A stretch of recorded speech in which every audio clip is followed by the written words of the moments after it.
Multiple young people surround an Asian man. They strike him in his head and he falls to the ground. China is lying to us to actively hurt us, actively kill our people and people in many other countries. But China, it would seem, is actively trying to hurt us. And China is lying so they can come out on top. They want us to be hurt, not just the United States, but Australia and countries in Europe as well. We have to stop trusting them. China is responsible for starting it and lying about it so we couldn't respond properly. It's China that's caused this problem, not Donald Trump. The real adversary here is China. They are actively trying to hurt us still and covered this up. I would say they're actively trying to kill us. They're trying to actively hurt us. China is trying to kill us and many others. China. This is propaganda.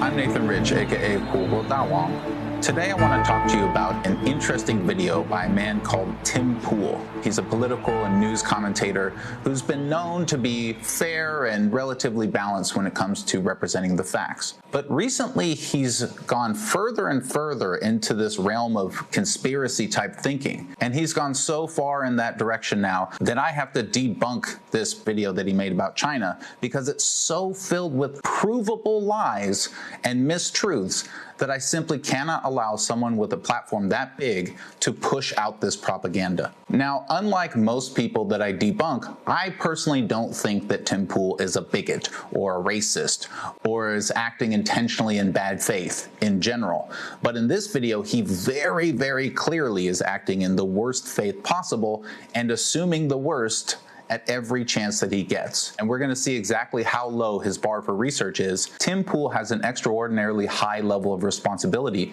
when it comes to doing due diligence before making accusations. And as we're going to see from this video, he has done no research and is just falling in line with the mainstream media in just blaming China with little or no evidence. But don't take my word for it. Let's check this out.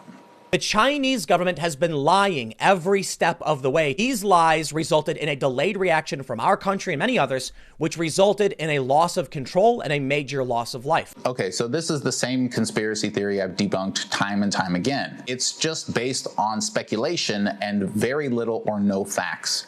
But here's where Tim throws in his own spin to the situation and makes this conspiracy theory much grander and more complex and complicated. But now we have evidence to suggest that China is lying to us to actively hurt us. Dare I say, actively kill our people and people in many other countries. So he's attributing intent and malice. Two things that are very hard to prove. So I'm looking forward to this very solid evidence that he has that all of China or all of the Chinese government is not only lying, but also is doing it on purpose, and they're doing it because they want to hurt people. At least one journalist and probably many others are praising China over their response. That's because, Tim, China's response to COVID-19 has been, as far as we know by the facts that we have, the fastest response, and I'm going to show you a little bit of that evidence during this video. So this first piece of evidence that it gives us is that Chinese people overseas working in Chinese companies were asked by people in China to send them medical supplies. These companies were sending millions of pieces of medical equipment back to China. We were being told by people like Bill de Blasio in New York to go out. It's fine. As late as March, the mayor of New York was saying everything's fine. Now New York is the epicenter. Ah, yes. Bill de Blasio, notable Chinese government official. But what does China have to do with the U.S. government downplaying the outbreak in March?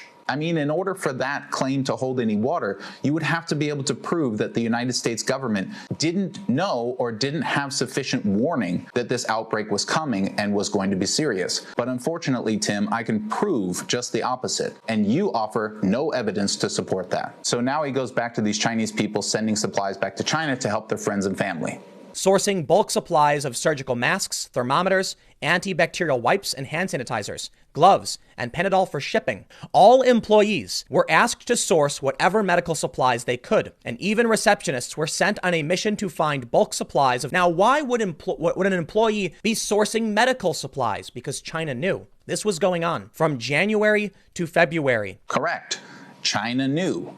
China knew it was experiencing a massive outbreak. You're talking about January to February. Look at the graph of cases between January and February. The numbers are skyrocketing. Here in China during this time, no one could find any medical supplies. Everyone was buying them up and hoarding them. So what happened is people started calling overseas. Anyone, please send us more masks, send us more supplies. A huge vacuum was created. You can chalk this up to a bit as a major blunder from these countries not realizing they would need these supplies in the future. But China has been lying to us the whole time. And because of this, many people probably thought it wasn't a big deal. We're going to help China. We don't need these things. It's not that bad. Your weird argument here seems to be that February 14th, people didn't know there was a danger because China lied, which you still haven't proven. I don't know how you say that people didn't know that there was a threat when on February 14th, there were over 66,000 confirmed cases. What are you talking about?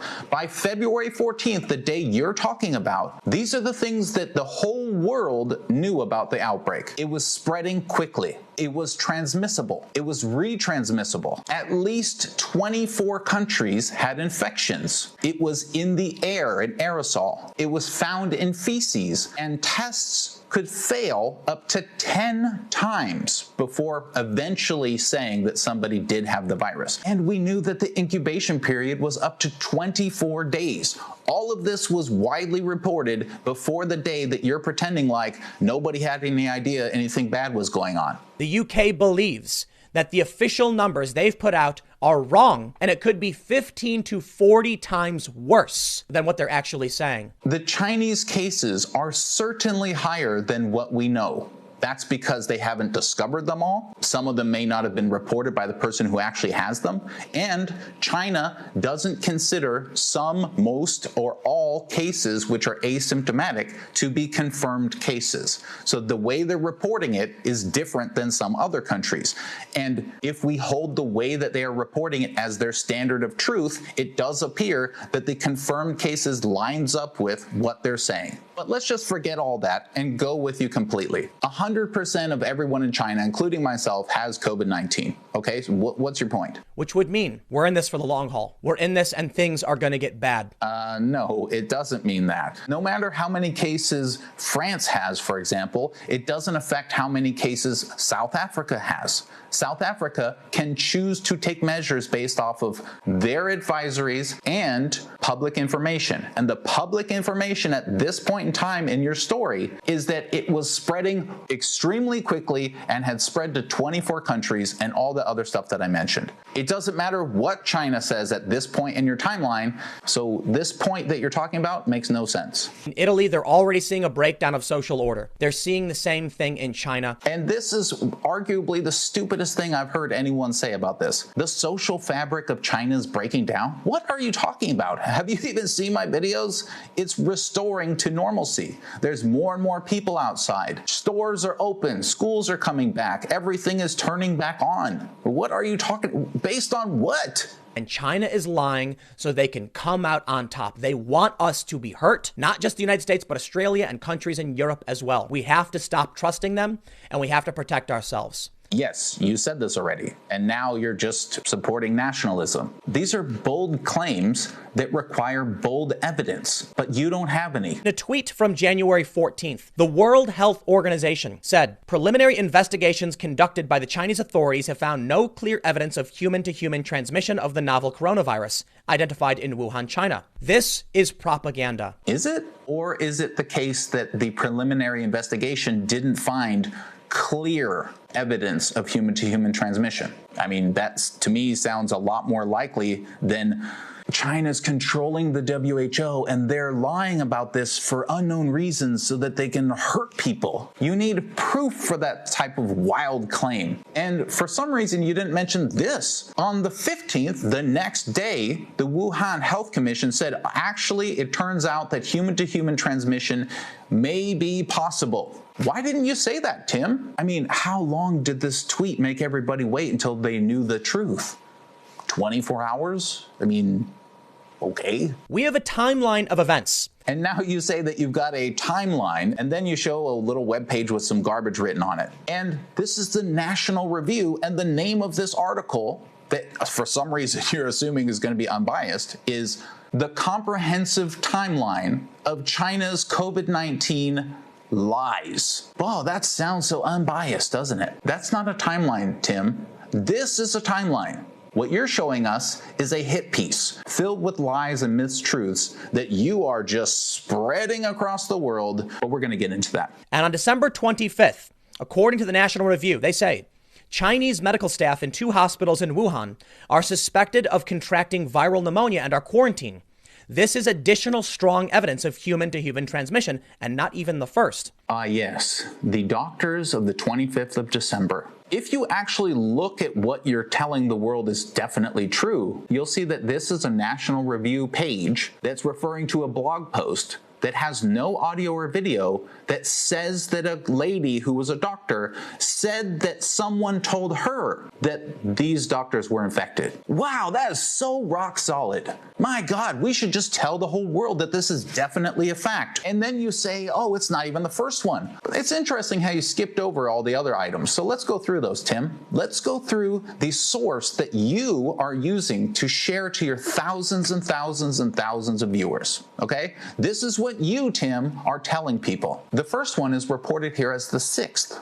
Remember, you just told everybody that this is the first one. So let me just go through this timeline a little bit and debunk it and show how much lies and misinformation you, Tim Pool, are sharing with the world. So first it says that the outbreak started at the wet market. I'm going to make this very clear for you because sometimes I speak in absolute terms and it's a little bit difficult to understand what I'm saying. So I'm going to be very, very clear. Based solely on the facts that we have today, if no new facts come, then there is no possibility that it started at the market, because even this hypothesized unsourced case in November 17th had nothing to do with the wet market. The next first case in December 1st had nothing to do with this wet market. And the next first case, which was December 8th, had nothing to do with this wet market. Now, in the real world, it may have started at this wet market, but based on the facts that we know, it didn't. If those facts change as we get more information, then that may open up more opportunity that it did. But again, based on the facts that we have today, this is impossible. And now look at this beautiful thing that you've just shared to the world, assuming for some reason that the Nationalist Review is going to be totally honest about their little timeline. The first patient identified was December 1st. ... 5 days later, his wife, who had no exposure to the market, also became ill. In other words, as early as the second week of December, Wuhan doctors were finding cases that indicated the virus was spreading from one human to another. By God, good job, Tim. You've nailed it.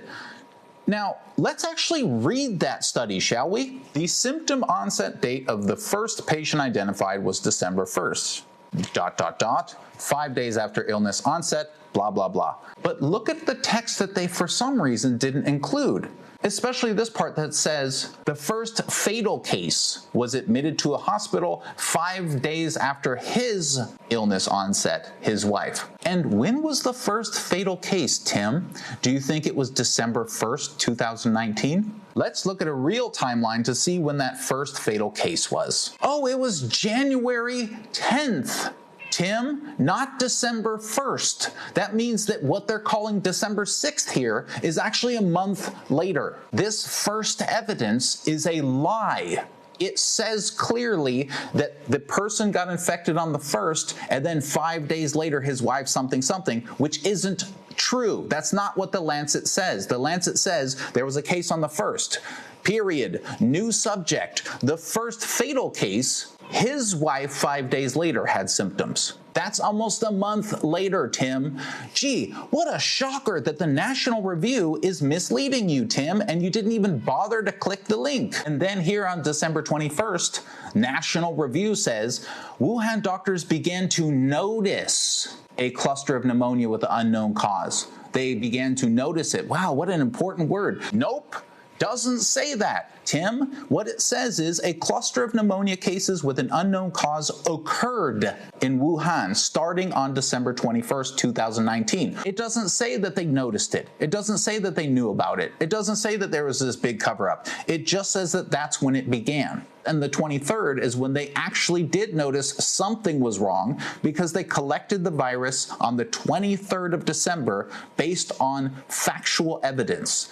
Then they uploaded it the 24th of December. And by the 27th of December, Dr. Zhang had told the hospital something was going on. This seems to be from an unknown cause. Sometime in late December, Wuhan hospitals notice an exponential increase in the number of cases that cannot be linked back to the Hunan seafood wholesale market. I mean, Tim, you do know that the orange text here are links, right? What you do is you move the mouse until this little arrow is over this orange text, and then you stroke one of the buttocks of the mouse, and then magically you'll see the source. So let's do that yet again for this one. You'll notice by this diagram that the beginning of exponential case rise, not related to the market, didn't in fact seem to happen in December unless you consider these two little blocks. It looks more like it happened January 1st. But even if you do consider these two little blocks, that would be at the very earliest you could possibly describe it as December 29th, which, by the way, is probably why they put that right before December 30th. They knew that, but chose to continue this vaguely worded late December. So let's take a look at what was going on December 29th. The Hubei Hospital of Chinese and Western Medicine began reporting the situation to provincial, municipal, and district disease control centers. Patients were transferred, quarantines began, and a field investigation began that day. So I don't know where's the lying and the cover-up and the hiding of everything. This is the beginning of an investigation. Something's going on. We've uploaded a virus. We're seeing more cases. Investigate. Wow, that's fast. On December 30th, Dr. Li Wenliang sent a message to a group of other doctors warning them about a possible outbreak of an illness that resembled SARS, urging them to take protective measures against the infection. Yes, he posted about it in a WeChat group. I've already talked about this extensively, but there was an investigation going on, and he was spreading information that wasn't totally accurate. And by the way, he was telling them not to tell other people, presumably because he knew what he was doing probably violated some kind of law. Or maybe he knew the investigation was actually happening.